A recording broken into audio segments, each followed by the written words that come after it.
Good morning, everyone. Today, I, Rebecca Marianainen from Amity Institute of Liberal Arts, would like to welcome everyone and also thank for taking time out from your busy schedule and attending this session. I would also like to welcome Dr. Siddharth Dadwal, Faculty of Political Science, and all other dignitaries present here. Today, we are fortunate to have with us Ms. Sujata Anandan, a senior journalist and author of two very prominent books in context of Maharashtra politics, which are based on important aspects of Maharashtra regional politics. She was also the former political editor of Hindustan Times. Today's session topic is based on COVID-19 and its implications on the state of Maharashtra. We all know that at present Maharashtra is the most effective state due to impending pandemic. But we don't know is its other implications regarding the political as well as economic factors. What are the importance of these factors at present will all be discussed with Sujata ma'am in today's session and how the state government is responding to the crisis. So now, without taking any more time, I would request Sujata ma'am, please start with today's session. Ma'am, the session is all yours. All right, thank you so much, Rebecca. I don't want to waste too much time talking about the issue. I'll be very brief, and I won't go into statistics because the statistics are all there on the internet, there for every one of you to see. But this COVID crisis cannot be seen in isolation, one state or another state. I mean, basically, when we began with the lockdown, when we began with the combating measures, it was all in the hands of the center. Overnight, we had a kind of a lockdown, and I think all state governments, not just Maharashtra, but all state governments did not understand that a lockdown was not really a solution to the COVID crisis.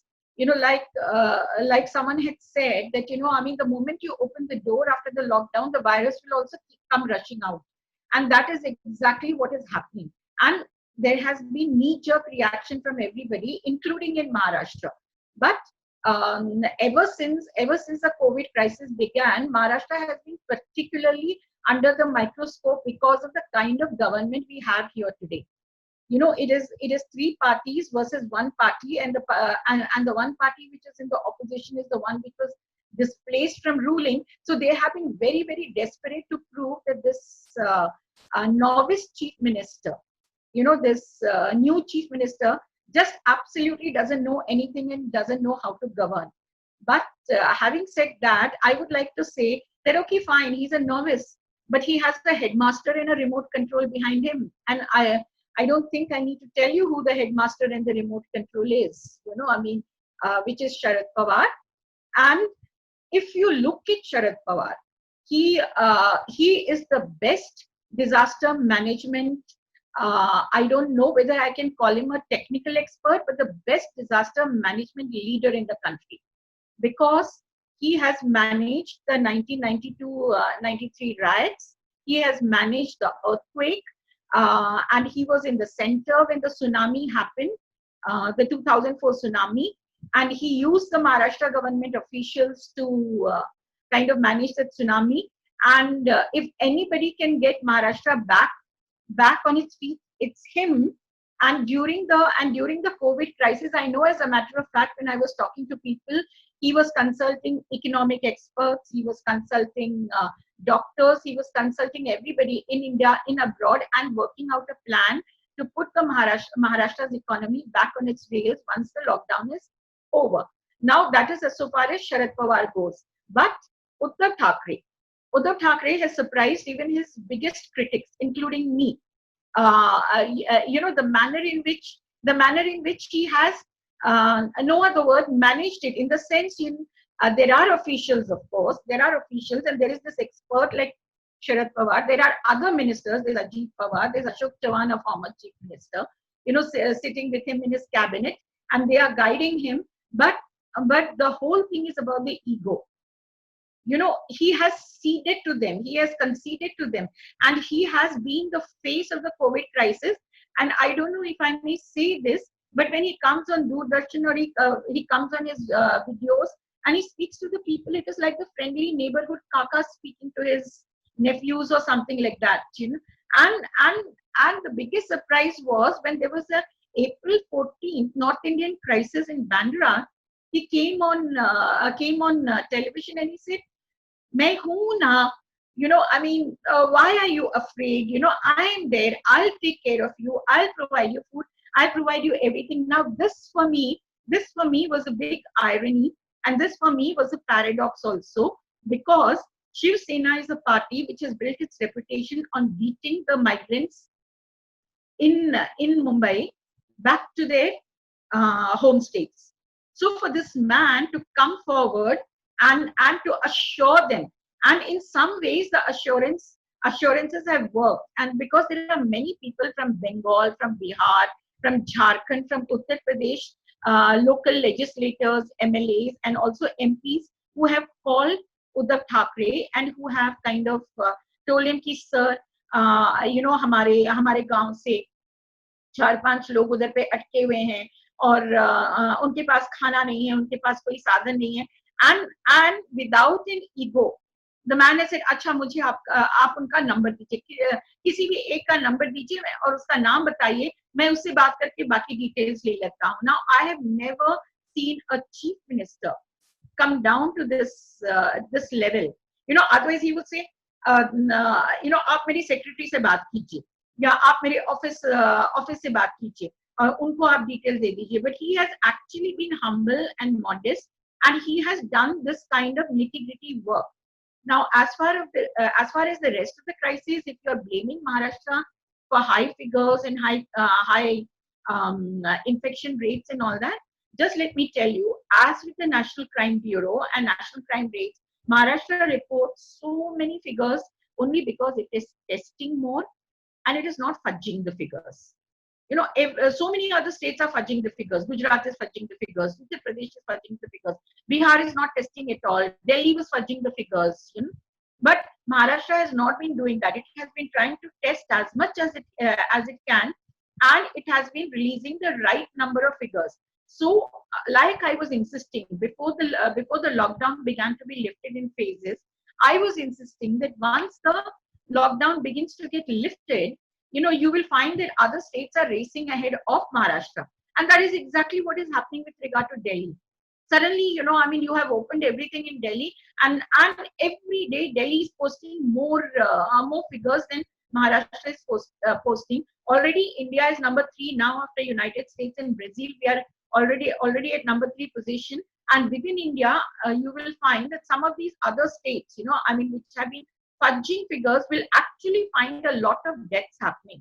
Now, for example, I have been looking at many reports, and if you go to the cremation grounds, and if you go to the Kabristans, and if you go to the Christian cemetery, all those municipal workers there, the last worker there, you know, he is supposed to keep a complete record of the coronavirus funerals. You know, and those funerals are conducted in a corner. They are not mixed up with the other funerals. So those records are far more than the records that are being released by the government. Supposing 800 people have been brought to all these cemeteries and cremation grounds for funeral, the hospitals are reporting only about 75 or 100 or something, which means there is definitely an attempt to fudge the figures. But once, you know, I mean, the thing is, these kind of figures go overboard, and also the deaths go overboard, then the governments will not be able to hide the fact that you know, they have not been releasing the correct figures. And so far as Maharashtra goes, they have formed an advisory committee of a lot of doctors, you know, cardiologists, you know, physicians, etc. Although I'm very distressed to see that there is no immunologist in that group. And actually, what you need now is an immunologist to let you know, because after 3 months or 4 months of world crisis, what is very apparent is, in the beginning they were telling us, if you are aged, if you are over 65 or 70, you know, you are vulnerable. If you have diabetes or if you have blood pressure and things like that, you are vulnerable. You know, and once summer comes, the heat becomes so much, you know, I mean, the virus will die on its own. But none of these estimations have proved correct. I know a young colleague of mine, my journalistic colleague. He's only in his early 40s, but he's got diabetes, he's got blood pressure, he's got chronic kidney disease, and he had a brain hemorrhage after an accident, and he got corona positive.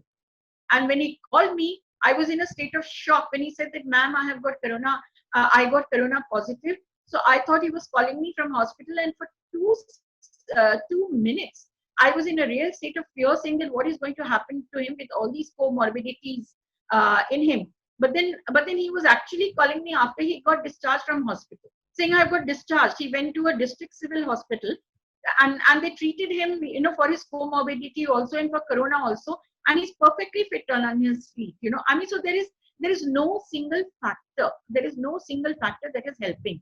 Now, Arvind Kejriwal, for example, the Chief Minister of Delhi, has been appealing to people to donate their plasma, to set up a plasma bank.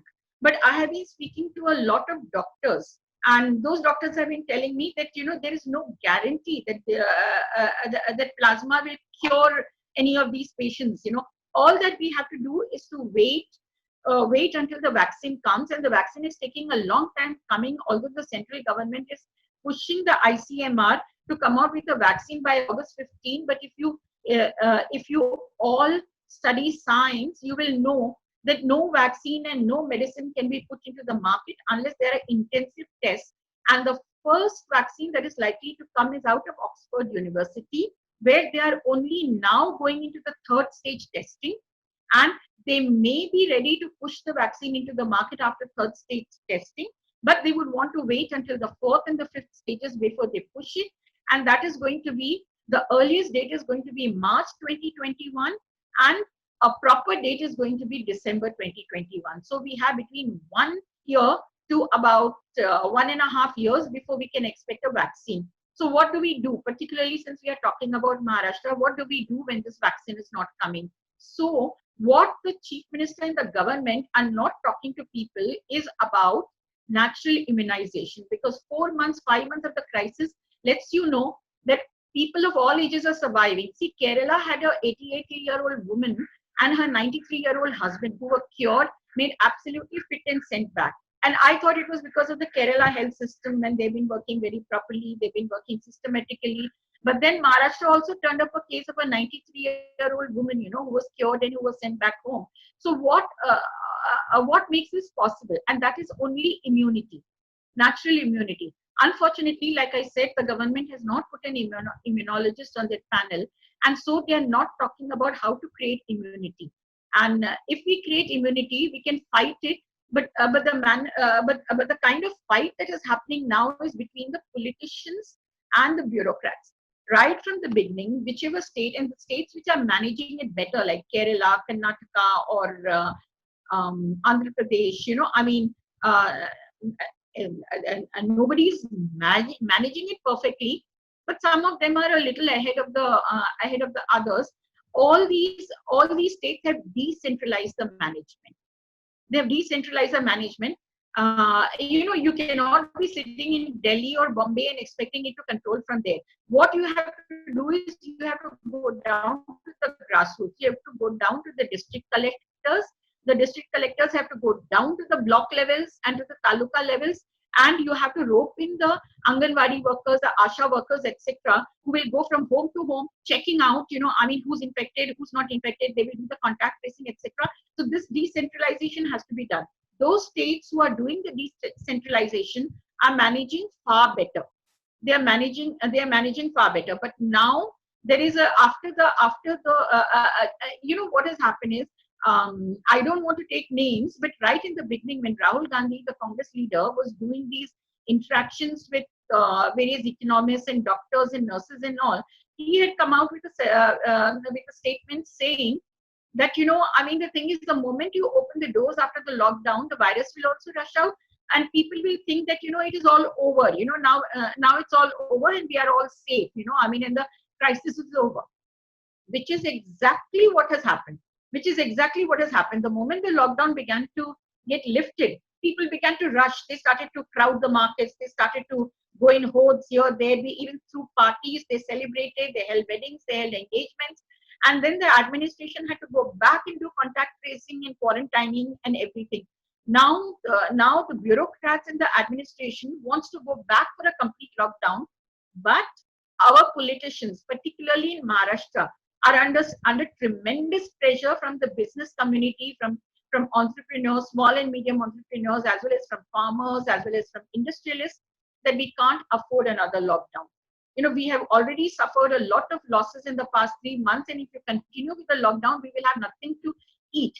And during the demonetization had affected only two sections. One is the people with black money, who were ultimately not affected because they managed to change their black money into proper cash, and the daily wage workers who really didn't have any source of income, for months and months.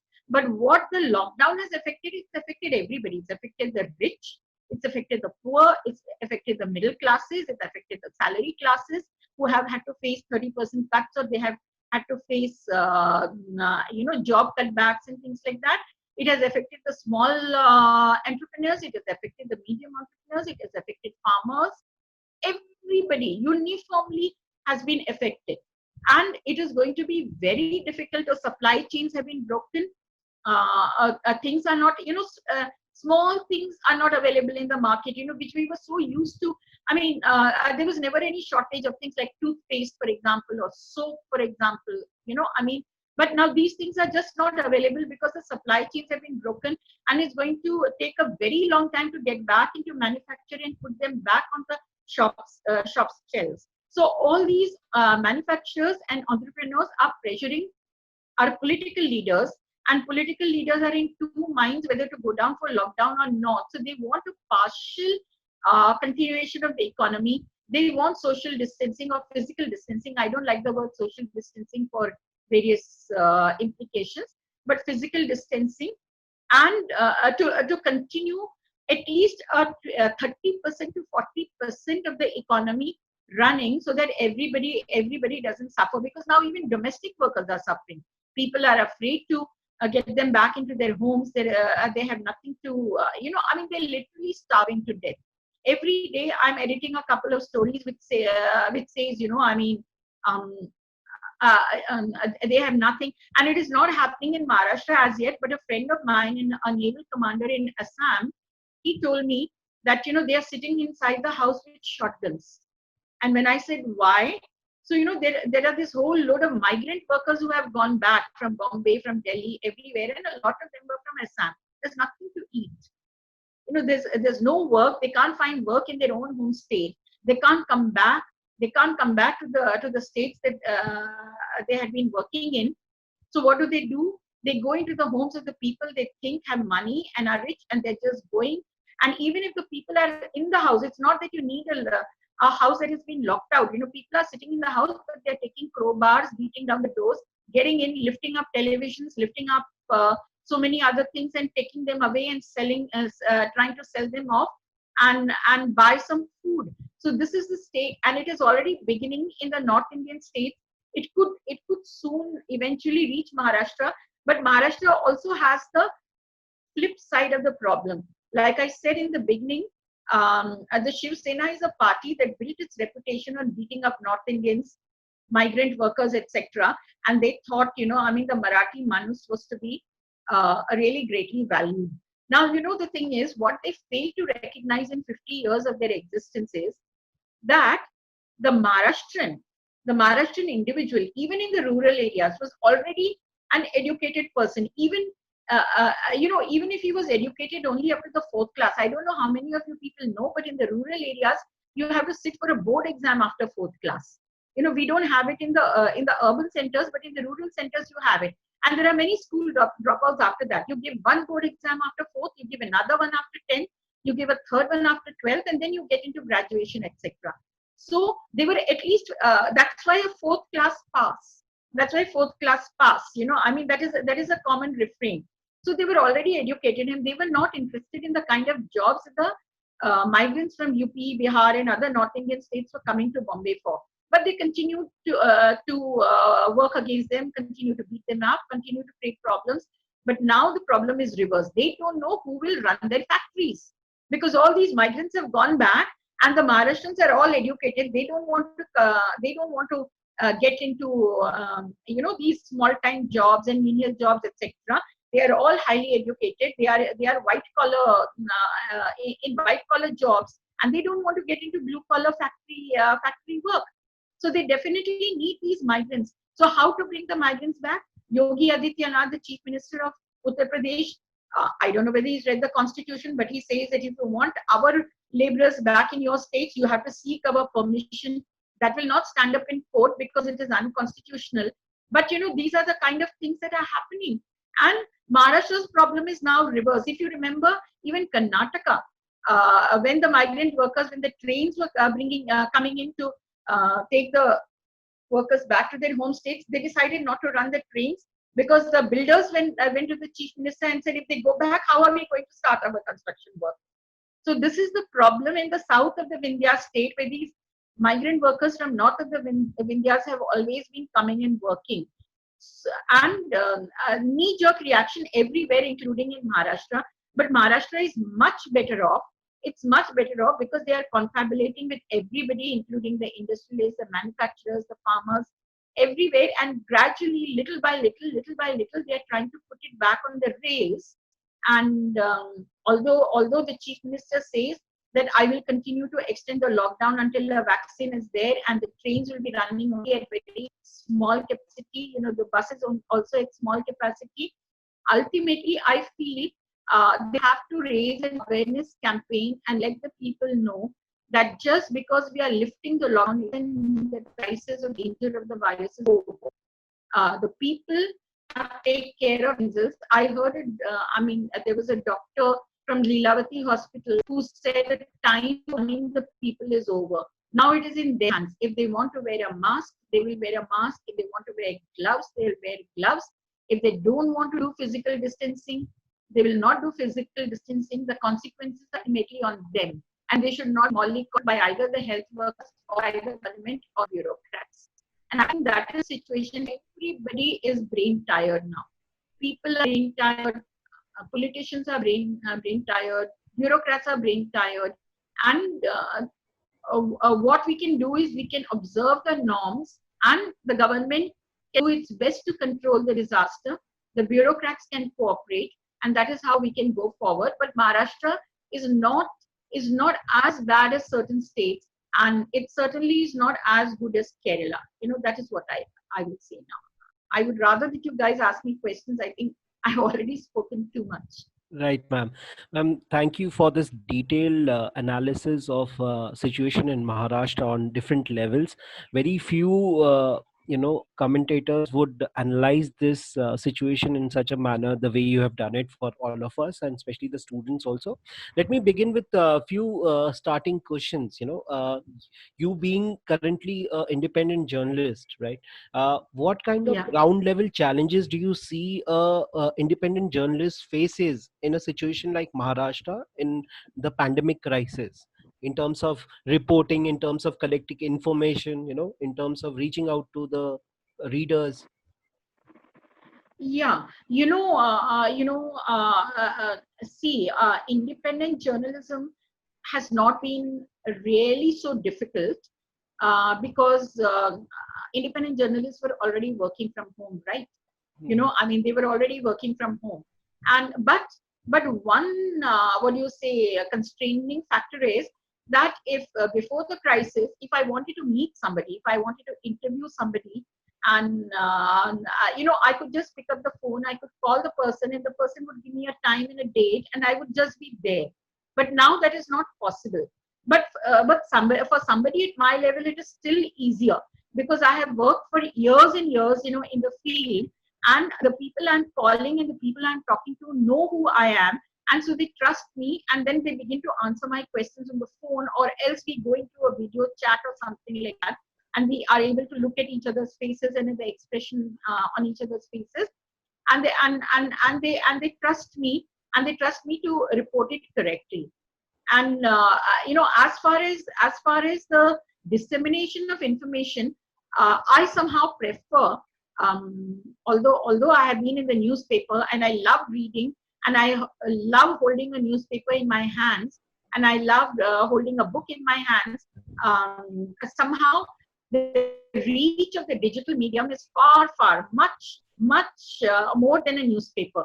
Now, my column in Hindustan Times, has been a very popular one. I was very surprised when people began to read it, and I began to get calls and mails and messages from all over the place, and everybody reacting. And I wouldn't even, and supposing I had repeated something, an incident of fact, and I would get caught out in that, and people would call me and say that, but you said this about 4 years ago or something like that, and I would have to be very careful. But all said and done, at the end of the day, the paper came out in the morning. People grabbed the paper, read the column, and at the end of the day, chana band ke le jate the usme, ya khana band ke le jate the. There was nobody else to. There was, it was not reaching further than that. But when it goes on digital, it keeps going on all the social media. It keeps going. I can keep sending it on WhatsApp to my friends. There is Twitter, there is Facebook, and then the reach is exponential in that case. Friends of friends, strangers, they keep, and then I keep getting these messages on my Facebook or on my Twitter saying that, I read this article in this Bengali newspaper and I've never heard of it, and I check out which place it is, and it is a small provincial town in Bengal, and they have seen it on the website and they've translated it and published it in Bangla. And then, somebody got interested and then searched me on Twitter or Facebook and sent me a message and then connected with me. So I'm enjoying that kind of reach. And this kind of social media, internet and digitalization is helping a lot during the COVID crisis. But it has not been so good for people who have been working as full-time persons in newspapers, who have been dependent on those kind of resources, and who may not have that kind of capital with their sources, and they definitely need to go and meet them and assure them, about their credentials, etc. For them, it has been really very difficult. Yes. Yes, ma'am. Now, Mike, for this question was predominantly located for those journalists who are starting new in the career, and especially in this circumstance, you see that there are a lot of layoffs that are happening in the field of press. Bloodbaths, not just layoffs. Yes, absolutely. I was avoiding to use that word. So when you see this kind of a scenario, the new forms of journalists, especially the aspiring youth who are entering into journalism, what do you see a prospect for them in situation like Maharashtra as an independent journalist, if they want to start their career as an independent journalist? See, it's very sad for the young journalists. But even before the COVID crisis, I was a little upset at the direction in which journalism was going. When I began my journalism, we had to really get down to the grassroots and get down to the ground. In Maharashtra, there might not be a single block or taluka that I have not visited in the last 30 years. I have been to every district. I have been to talukas, and maybe I missed out a block or two here or there. But but I have been, and I have covered all kinds of crises. I have covered earthquakes. I have covered cyclones. I have covered floods. I've covered air crashes. Everything I have done, and I was right there in the field. Now, what happens, and what was, and press conferences, of course, I was never missing the press conferences. Sorry. But what was already beginning to happen, this profusion of television channels for example. Now, even television channels are not doing journalism. That is not journalism. And quite apart from the channels that Arun Shourie described as North Korean channels, there is no television channel in any language which is at all doing grassroots reporting, if you notice. All that they do is that they come into the studios in the afternoon, 4 o'clock, 5 o'clock, 6 o'clock, and they start their debates, 2 guests, 3 guests, 5 guests, 10 guests, they start their debates, and it is just a discussion. It's like a drawing room discussion or whatever. I mean, there is really no grassroots journalism. Now, the COVID crisis proved it. There was only just only one journalist, Barkha Dutt, who actually took to the road and actually did some reporting. And when this migrant worker crisis happened, the Advocate General had told the Supreme Court that no migrants are walking on the streets, and there was Barkha on the roads. And in Madhya Pradesh, in Uttar Pradesh, in Gujarat, in Punjab, in Maharashtra, in Kerala, everywhere migrants were walking, and that is what brought it to the national, conscience that well, the government was not really right, the Advocate General was not very right, but that was real hardcore people reporting. It was real people reporting. But even before the COVID crisis, journalists were not doing this reporting. I used to get calls from so many party spokespersons and leaders saying that, we sent an invitation to your newspaper and we were holding a press conference. It was an important press conference, but nobody from your organization came. And the reporters I used to check the assignment book, and I used to see that they were assigned. And when I asked them, they used to be very sheepish. What they would do is they would sit in front of the television, see the live coverage, then come back to their computers and they would type out the report and they would send it back. And there was one time, it was, I think it must have been 2004, as far back as 2004, when I got a call from my Delhi editor saying, what the hell are you doing in Bombay? Sharad Pawar says that he wants to become the Prime Minister, and you have completely missed the whole thing. And I told him that, look, I'm in Maharashtra and I know my politicians very well, and I know that this man is ambitious, but will never come out in the report which says that. I called the PI editor, and then he was very sheepish. He said, no, we are putting out a correction.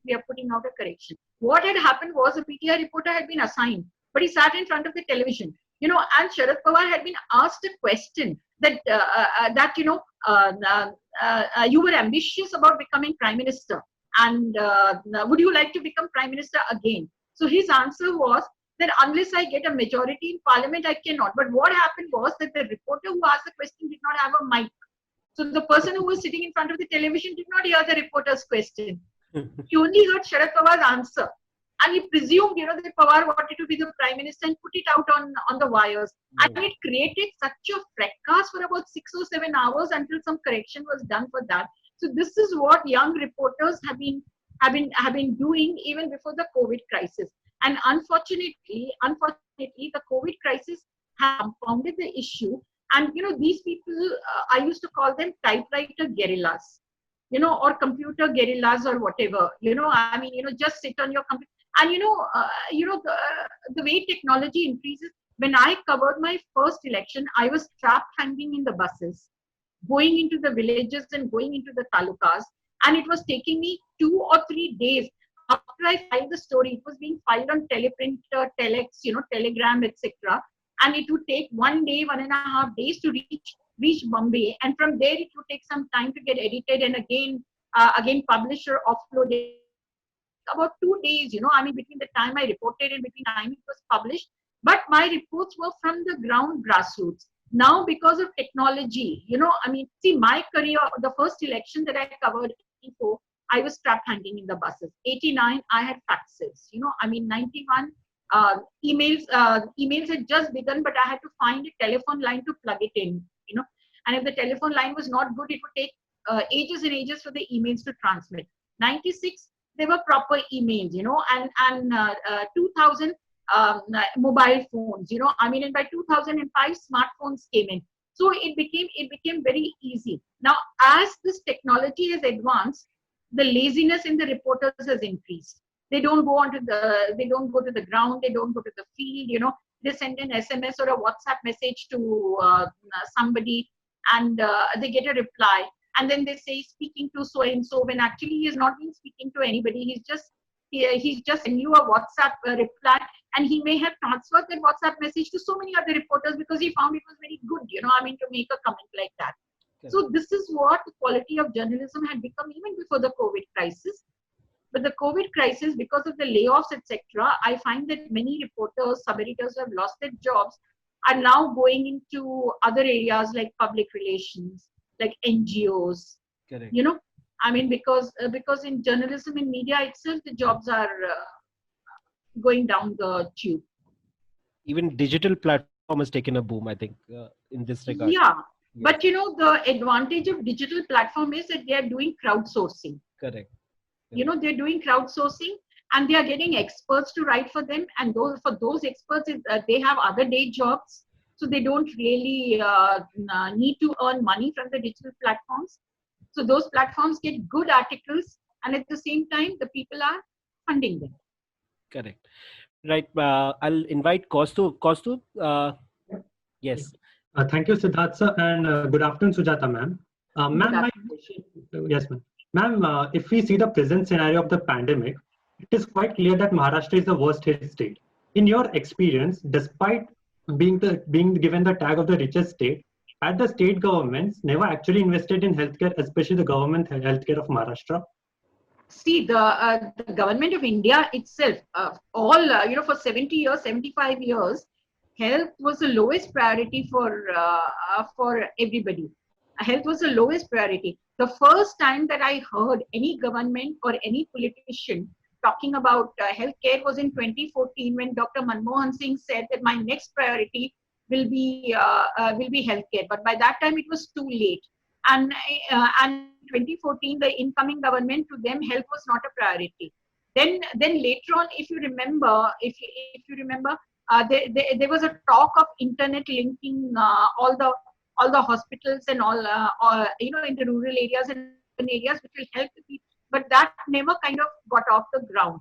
But Bombay and Maharashtra particularly, the municipal corporation did not care about the hospitals. The government did not care about the hospitals. It has been very low. But when you say that Maharashtra is the worst affected state, I don't quite agree with that. Because like I said at the start of my conversation, it is the worst affected only one, because it is not fudging the figures. It is releasing the exact figures, and it is testing as much as possible. While Gujarat government has said don't test, every hospital should not test more than 10 people in a day. Delhi has said don't test more than 100 people in a day. So then that'll definitely give you low figures. Whereas Maharashtra tests anybody and everybody who says that, I feel that I'm infected by COVID. It tests everybody and it releases the figures. So in that sense, it is not really the worst affected. Delhi is fast overtaking Maharashtra now. And healthcare, well, everywhere.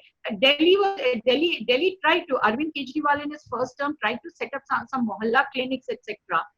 But, the thing is, see, even in the United States, when George Bush was the president, there is a speech of his on YouTube that is circulating. And he was speaking somewhere. I think he was speaking to some health workers association or something. And there he was talking about pandemics. And the last pandemic in the world was in 1919, which was the Spanish flu. But at that time, technology was not the way it is now. Travel facilities were not the way it is now. And but he called for a pandemic plan to be in place, which was introduced by Obama. He called it Obamacare. Not specifically pandemic, but something that will take care of Americans if there is a crisis, etc. Donald Trump dismantled it because he thought, what's the use of spending money in health?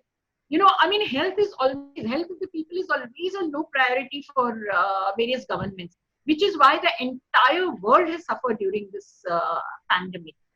Entire world. And I would go back to the British, when there was a pandemic in 1896-97 in Bombay. It was a plague, bubonic plague. And now the Chinese are warning us again that, a bubonic plague is beginning in China and it could spread from there.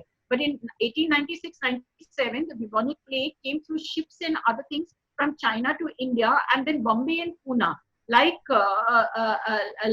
now for the COVID crisis, Bombay and Pune were really badly affected. And then the British, of course, they were colonial rulers, so they could do that. In a democracy, you can't do that. They were very ruthless in uprooting the Indian settlements, in clearing the slums and chawls, in rebuilding, in laying down proper pipes, in laying down better buildings which had fresh air, etc. So the entire modern day development of Bombay that you see came during that pandemic. And I was suggesting the same thing, because where is the pandemic spreading in Bombay? It's spreading from slums, particularly Dharavi. And when the migrant workers were going back, I wrote an article saying, let them go back. And the ones who are still here, shift them to transit camps, raise down Dharavi, and create one-room studio apartments with bathrooms inside the house, not public toilets, etc. Then probably you might get a better, more hygienic facility, and these kind of pandemics can be stopped. But it needs political will. I don't think the government has political will. Okay, ma'am. Ma'am, my second question is related to little bit of the state economics. Ma'am, before the coalition government came in power, the debt of Maharashtra state had spiraled from 2 lakh crore to 4 lakh crore. In such a situation, which is a pandemic situation, if the present coalition government is not able to pay off the debt, what repercussions will it face politically, as well as in elections, as well as in economic scenario? You see, the economic scenario is bad throughout the country. It is not Maharashtra specific. And I didn't want to go into that, but even before the COVID crisis, our economy, Indian economy, was in the doldrums, not the world economy, but Indian economy was in the doldrums. We were on the verge of collapse. The COVID crisis happened in March, but the previous August, by about June or July, August, I was getting calls from automobile companies offering me 40%, 30%, and one company even 50% discount to buy a new car. And I have a nephew who works for a very leading automobile company, who told me that he works only 3 days in a week. So I said, why 3 days in a week? And he said, because we can't afford to add more to the production line, because our inventory is not moving forward. Nothing is selling, and we have cost cut. We have to shut down the canteen. We have to shut down on the electricity, etc. And this was a top line company. Let me tell you, absolutely top line company. So if that top line company was facing an economic crisis, then you can see what was happening. And everywhere, from the days of demonetization to about August or September 2019, India was already in a very deep crisis, and I don't think the government had any. And that was part of Maharashtra crisis also. The thing is, because naturally, if the crisis prevails in other places of the country, everything is connected. Supply chains are connected, manufacturing hubs are connected, roadways are connected, railways are connected. And so if one state goes for a toss, everything goes for a toss. And that was already happening. COVID crisis has compounded it. At least something was running. My nephew was working 3 days a week, but for the COVID crisis, he's been sitting home 7 days a week. Yes. That is the thing. Ma'am, I just have one more last question. Ma'am, actually, you said that how Shiv Sena has evolved from a anti-migrant to a pro-migrant when it came to Uddhav Thackeray. At the same time, many young politicians have taken the center stage, be it Aditya Thackeray, Rohit Pawar, or even Zishan Siddiqui. And in such a scenario of pandemic, how would you evaluate the performance of young politicians, as I named, in actually tackling the COVID-19 problem? All the three youngsters that you have mentioned have been doing exemplary work. They've been doing exemplary work. Aditya Thackeray, of course, in his constituency of Worli, which was greatly infested with COVID at one point of time in April, May, it was very bad. Rohit Pawar has also been working, providing food, ration supplies, etc. Zishan Siddiqui also has been working very hard. And the thing is, it is very nice. It is very good. They are all first timers, and they are young. They have the energy, they have the enthusiasm, they have the ideas. And fortunately, all three of them have the backing of their governments. One is Congress, one is Shiv Sena, and one is NCP. And these are the three parties that are in government. So they all have the backing of their governments. And I think we should encourage them, because, old jaded politicians, I mean, I don't want to name names, but lots of people in this government. Uddhav might be a novice and a first time chief minister, but everybody else, I mean, they have been there for donkey's years, in various governments and everything like that. They have become jaded, they become cynical, etc. They are probably not moved to go out and mingle with the people and move with the people. So these boys are young, enthusiastic, I mean, so I think we should encourage it, and I think they have done very good job. They've done a very good job. Yes. Another thing in line to what Kaustubh has been asking regarding the way this coalition government was formed in the state last year, and the entire drama turned out to be for 37 days. The coalition was being discussed, and then there were members were walking out and then coming back, like Ajit Pawar was coming back to the party, the coalition. Now, looking at that scenario in 2019. How do you see situations unfolding right now? In between, also, we got some news regarding the fact that there is some tussle between the NCP leader and the Shiv Sena leader regarding a few portfolios and the decisions being made for the transfers of IPS officers and all. So what I'm trying to ask you is that, do you see this coalition succeeding to complete 5 years the way it is moving right now? Or do you see a Kamal Nath kind of scenario emerging here also? See, the Kamal Nath kind of scenario might not happen, because already in Madhya Pradesh, those MLAs are now in desperate state and they are trying to come back to the Congress.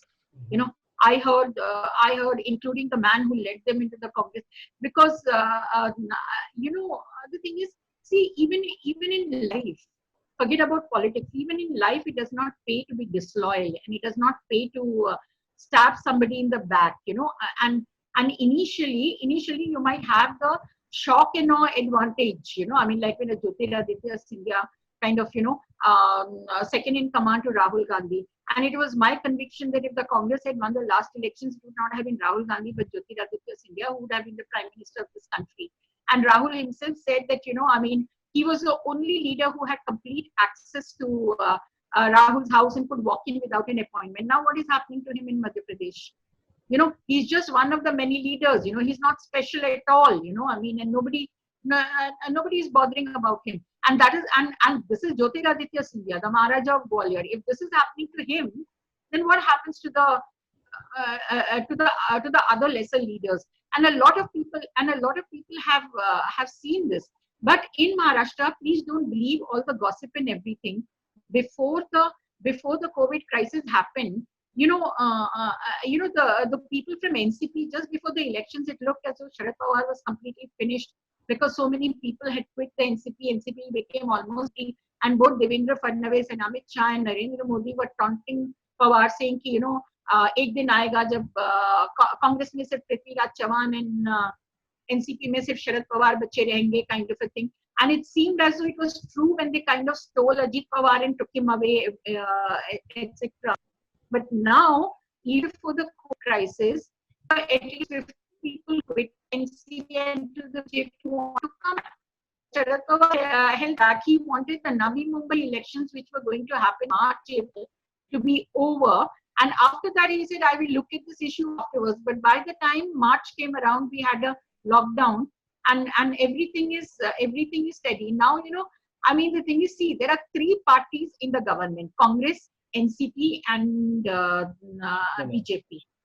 Shiv Sena. Now, for the Congress, it is a real miracle. We never expected them to win more than 20 seats. The fact that they got 44, and the fact that they got into government, and the fact that they got their Lal Batti garis and they have, their ministerial bungalows, is a big miracle. They are not going to quit, and they are not going to leave. NCP, Sharad Pawar holds a very, if he could bring Ajit Pawar back with all the kind of drama and everything and isolate Ajit Pawar, other people are not going to take a chance. I will just interrupt you here. I mean, you brought a very interesting point of Sharad Pawar. Actually, my next question was in that line only.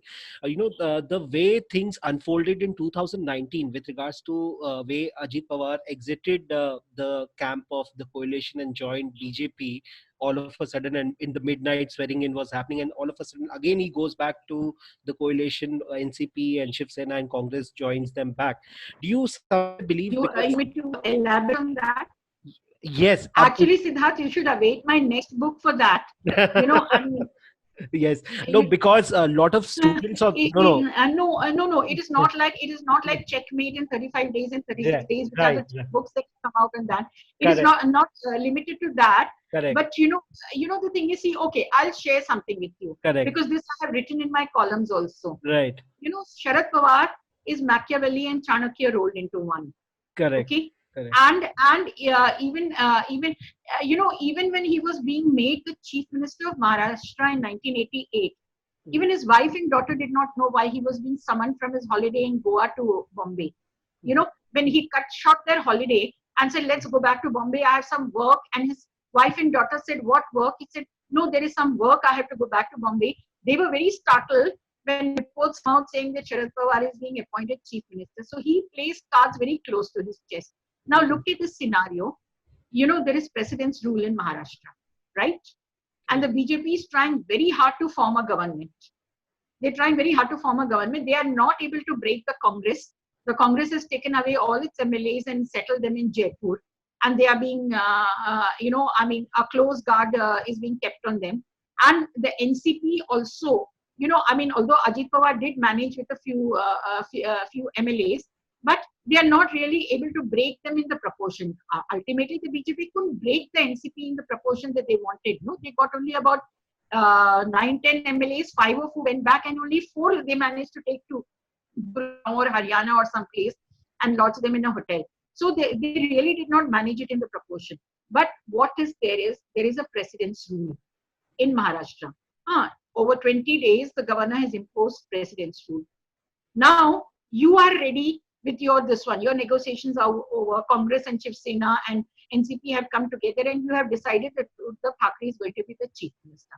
Now, if you go with a letter to the governor and say that we have put together our coalition, we have our cabinet in place, and we want Uddhav Thackeray to be sworn in as chief minister, you think the governor would have lifted the precedence rule?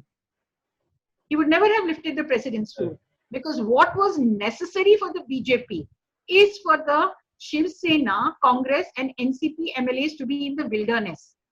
They would have got restless. क्या इतने पैसे खर्च किए election पर पे फिर भी हमको कुछ मिल नहीं रहा है, because it has become transactional, these days, it's not social work, it's transactional these days, so they would have become restless, and that would have been the ideal time to bring out the money bags and buy up these MLAs and put a government in place. But it is my conviction, when I spoke to Sharad Pawar's nephew, not Ajit Pawar, another nephew, and I said, tell me one thing that comes straight to the top of your mind about your uncle. So he said, he's very secretive. Even his left hand will not know what his right hand is doing. And हमको भी कभी कुछ पता नहीं पड़ता है कि क्या करने वाले हैं या क्या कर रहे हैं. Now it is my conviction that this was a Mili-Juli Bhagat between Ajit Pawar and Sharad Pawar. Because Ajit just does not have the guts to rebel against his uncle. And he does not have even one sans grain worth of any worth without his uncle. If his uncle is not backing him up, he's nothing. And yet he gets sworn in, and what happens? Within 80 hours, all those cases against him get withdrawn. Those irrigation department cases and everything get withdrawn. And then, of course, these 8-10 MLAs goes and Sharad Pawar moves them all back one by one. Then he sends his whatever Haryana unit into that hotel, and they do almost a James Bond style of rescue of all those 4 MLAs, and then they bring them back and all. And suddenly they are all there, and all the numbers are there. They have 162 MLAs. They go to the governor. The governor has no choice. He has to swear in Uddhav Thackeray. But they have conned Narendra Modi and Amit Shah into lifting the precedence rule. Midnight it was lifted, no, and Devendra Fadnavis was sworn in early in the morning. Now, precedence rule had not been lifted, it would have, because technically you can keep extending the precedence rule every 6 months. You can keep extending the precedence rule at least 3 times. You can extend it, which means it can go for 1.5 years. In 1.5 years, they would have broken. Why 1.5 years? In 6 months, they would have broken. But Sharad Pawar needed some quick action. So it was all done. Otherwise, how come Ajit Pawar, came back if he was really determined? And ultimately, he came back to becoming deputy chief minister only, no. if he thought that he was being looked down upon, he ultimately came back as deputy chief minister, na? So ye job to tha hi uske paas. So what did he lose or what did he gain by doing anything? So this has been done deliberately. This has been done deliberately. Machiavelli plus Chanakya roll into one. That is exactly I wanted to know from you, because most of my students kept asking me these things. Was Sharad Pawar aware about this thing? Certainly can be a case, because He was knowing him. definitely aware of it, but he pretended he was not aware. He put on a very Rona face when he came in front of the cameras and saying, I have been stabbed in the back. I didn't know my nephew. I'll tell you, I have studied Sharad Pawar for so many years. His nephew doesn't have even a fingernails of guts to stab his uncle in the back. थोड़ा सा शरद पवार के खिलाफ गया ना, तो उसका पूरा career खत्म हो गया, फैमिली खत्म हो गया उसका. So he doesn't have to. They have done it together in tandem, telling that they have. And I have seen Pawar do this. Pawar has a habit of pushing his supporters into other political parties, and getting them either tickets and things like that, or getting them in and getting information out of those political parties. So this was another Machiavellian trick on his part. Right. Now we'll quickly move into the audience question. Shubham, can you read out the questions from the audience end? Yes, sir. Good afternoon, ma'am. First of all, thank you so Good much for an afternoon. enlightening session. Before we move forward, I just had two questions in my mind that were playing since the time Sir and Costa were asking the questions. The first one being, again, an extension of what you were talking about, Sharad Pawar. As you said, before the 2019 elections, Sharad Pawar was almost down and out in terms of the MLAs were defecting and there were barely any leaders left in the camp. Post what he has scripted in those 2 months, like you said, and now the remote control of this government and how he's been trying to iron out the differences in this government, what do you think NCP's future in the long run will be, and how will these things count in Sharad Pawar's legacy, considering the fact that we have a few whispers going around in terms of who will succeed Sharad Pawar? Will it be Ajit Pawar or will it be Supriya Sule? What do you think NCP's future? Rumors going around about what? There are obviously whispers going around about the fact that who will succeed Sharad Pawar? Will it be Ajit Pawar or will it be Supriya Sule? What do you think the future of a party like NCP post what it has done in the last couple of months? What do you think the future of a party like NCP is? See, the thing is, all these parties have a very difficult succession issue. Even the Shiv Sena had a succession issue between son and nephew. NCP is also facing that between nephew and daughter, and that has been going for a very long time. And every time I ask Sharad Pawar that why don't you declare a political heir, because lots of NCP supporters tell me that Sharad Pawar is Sharad Pawar because YB Chavan decided that Pawar is going to be his successor, and inform the people that Pawar is going to take over the reins from me eventually, and that is why Sharad Pawar could become what he is today.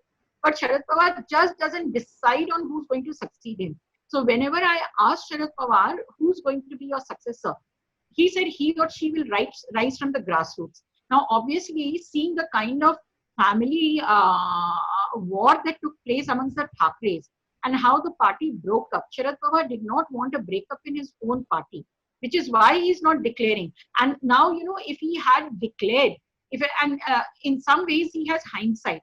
If he had declared either Ajit or Supriya Sule as his heir, he would not have been able to pull off this November coup. He would never have been able to do it because, the legislators would not have listened like that to either Supriya or to Ajit. They would never have listened.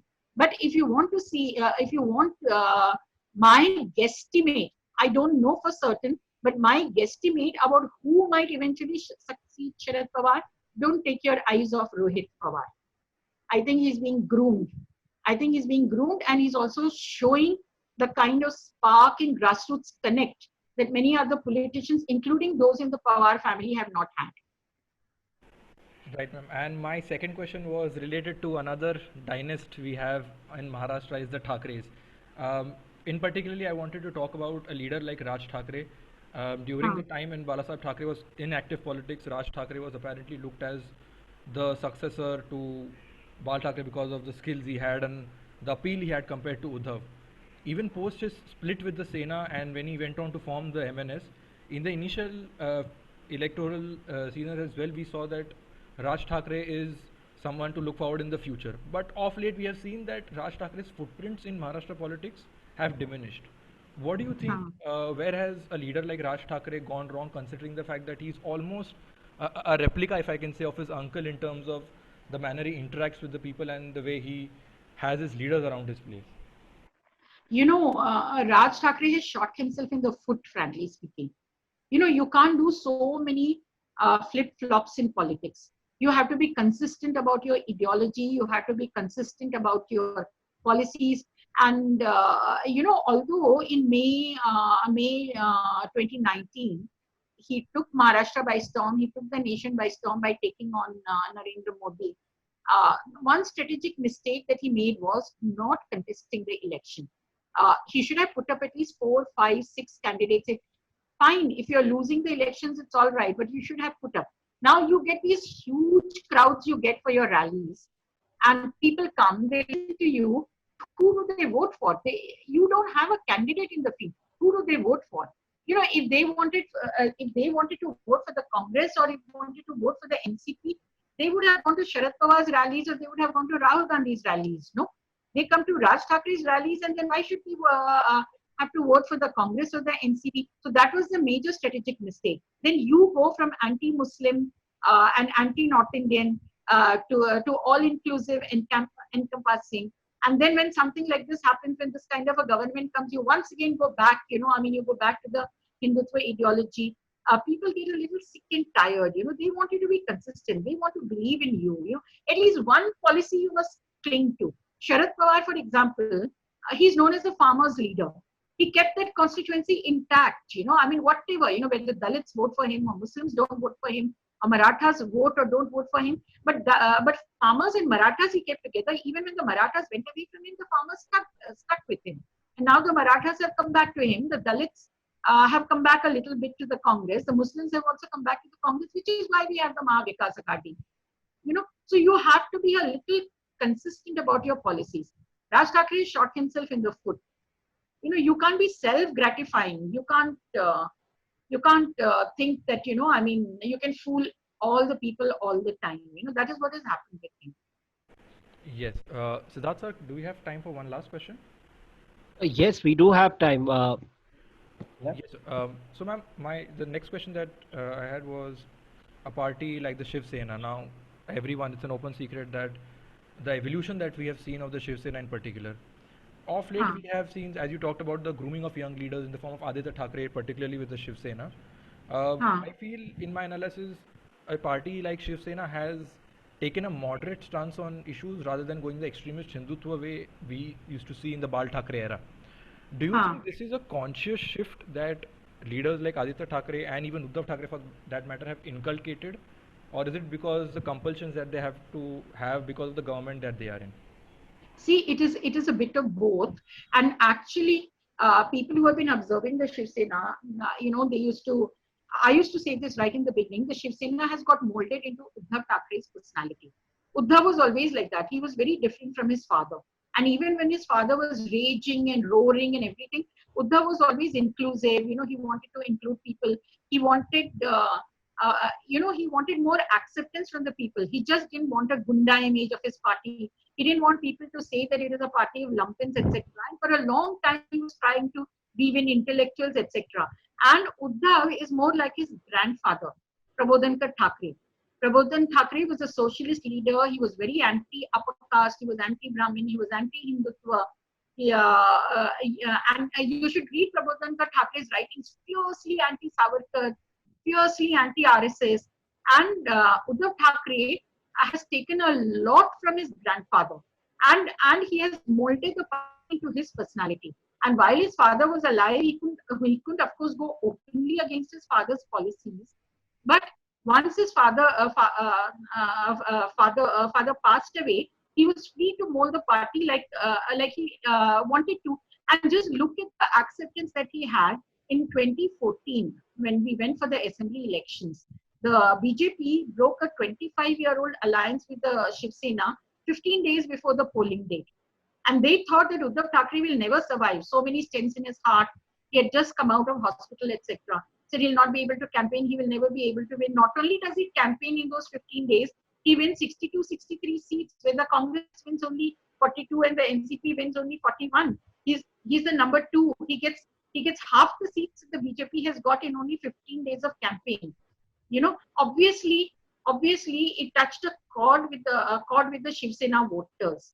And you know, the Maharashtrian, Marathi Manus, the thing that we have been emphasizing on, the Maharashtrian is a very civilized, refined individual. You know, he doesn't like this gunda image, you know, of his party. Because I got these emails from so many people responding to my article saying, I don't like to come to Maharashtra because, you know, they are all the time, you know, I mean, beating up people. But Maharashtra is not like that. Maharashtra is a very law and order promising state. You know? I mean, you go to Uttar Pradesh and Bihar, you have so much more problem there. Maharashtra is not like that. But this Thakres, or particularly Shiv Sena and Bal Thackeray, gave the impression that the entire Maharashtrian lot was like that. But what was happening is, because of the kind of image, put Sharad Pawar and Bal Thackeray together, the middle class Maharashtrian intellectual found more resonance with Sharad Pawar and his long-term views and his administrative skills than they found with Bal Thackeray's roaring and, you know, beating up and creating blood and violence. You know, I mean, they don't like that kind of image for themselves. So the Maharashtrians were already moving away from the Shiv Sena at that point of time, even when Bal Thackeray was alive. And Uddhav Thackeray was quick to spot it, and he tried to tone down the Shiv Sena. Now, he couldn't tone it down very quickly because Raj Thackeray was sitting on the sidelines. Every time, you know, I mean, Uddhav Thackeray took a conciliatory view, Raj Thackeray jumped into the fray, you know, speaking in the same tones as Bal Thackeray, and then Shiv Sena again had to go and say, oh, I'm against a North Indian, I'm against a Muslim, I'm against this, I'm against that. But once the Shiv Sena got power, I was really startled that in December in the assembly, Uddhav Thackeray said, we made a big mistake mixing religion with politics. It is a big statement. It is a very, very big statement. Then I wanted to wait and see whether he acts on it, and he has really acted on it. He has really acted on it. He has not discriminated against any group or any religion ever since he's become the chief minister. So he has molded the party into his personality, which is a non-egoistic, which is a conciliatory, and which is a very, very modest kind of a personality he has. And his son, the first Thackeray to go to college and get upper degree, you know, he's Xavier's Institute, KC College, you know, I'm Bombay Scottish, you know, I mean, it instills certain principles, liberal values in you. And that is what Aditya Thackeray is all about, you know. I mean, so I think between them, father and son are changing the face of the party, and Shiv Sena could become like the DMK or the Assam Gan Parishad or even Trinamool Congress. It could become a regional party like that. Right. So, Shubham, are there any sir. more questions? Yes, sir. We have one from the question audience from Marina. She's a student Yes. of political science. Correct. And what she wanted to know from Subrata ma'am is, how do you think the regional political scenario in Maharashtra it has evolved over the years? What do you think? How has it evolved? Regional Political scenario in Maharashtra, how do you think it has evolved over the years? You know, regional political scenario in the sense, before this Mahavikas Aghadi came, we had two national parties and two essentially regional parties. Okay, national parties are BJP and Congress, and essentially regional are NCP and Shiv Sena. Although Shiv Sena had been trying hard for years and years to attain a national status. You know, to attain a national status, you need either representation, according to the constitution, constitutionally you need representation in 5 state assemblies, or you need at least 10% representation in parliament. Now, Shiv Sena never managed it. I mean, they tried to contest in Goa, they tried to contest in Gujarat, they tried to contest in Uttar Pradesh, but they could never get a representation in any one of the assemblies. Sharad Pawar managed it to a certain extent, you know, by getting at least one MLA, you know, I mean, in some northeastern states and in Bihar and in Kerala and things like that. So he managed to get a national party status. But essentially, the NCP was also a regional party fighting for the same thing. No, Shivaji Maharaj, Marathi Manus. You know, these were the things. But you know, I mean, the regional ethos is very important because, like Sharad Pawar said during the elections, I'm a Maratha, me mat Maratha. You know, I mean, and Marathas never bow down to the Delhi Sultanate. You know, I mean, of course, it has got a historical context, but it is also true that if you are looking too much at Delhi, you know, whenever I used to go to Delhi to report, now Maharashtra used to seem like such a small state from Delhi. I used to spend stretches 3 months, 6 months there, and I never used to even think of Maharashtra. I mean, because in the this one hustle bustle of national politics, you tend to forget the states. So you need somebody to represent the state's interest, and regional parties represent it best. Regional parties who have a slight national representation, they represent it best. So which Shiv Sena has achieved, NCP has achieved that. Lots of other regional parties have achieved it from different states. And we need a mix of regional and national parties. We don't need we shouldn't ignore the interests of the people of the region, any state, not just Maharashtra. Correct. Okay. I think we are reaching close to the time. And is there any more question, or then we'll wrap up the session? We'll wind up, sir. All right, perfect. Okay, so ma'am, it was indeed our privilege and honor to have you with us. And in fact, I would My, like to, my pleasure. no, I would like to also give few insights to our, participants and audience who have joined us, faculties and students, about ma'am. Those who may have not, followed very closely to ma'am's work, or may have not been familiar with her work. She spent more than 3 decades of her career in covering Maharashtra politics in a greater detail, especially regional political parties like Shiv Sena and MNS, and a few others. She has followed very closely. She's also a very popular author of two very prominent books in context to Maharashtra regional politics. One is Maharashtra Maximus, and another one is Samrat: How Shiv Sena Changed Mumbai Forever. And those who have a close interest in Maharashtra politics should definitely read these two books. Are a fascinating insights given regarding Maharashtra politics and how regional political parties have shaped their nature of politics over the course of time. So in this regard, I would really like to thank ma'am for sparing time from her busy schedule, because ever since she has become Most an welcome. independent journalist, she's been really caught up with her columns that come daily. And also, as she mentioned also during the discussion, that she's occupied with writing a new book which is going to come very soon, and we are looking forward to read it also.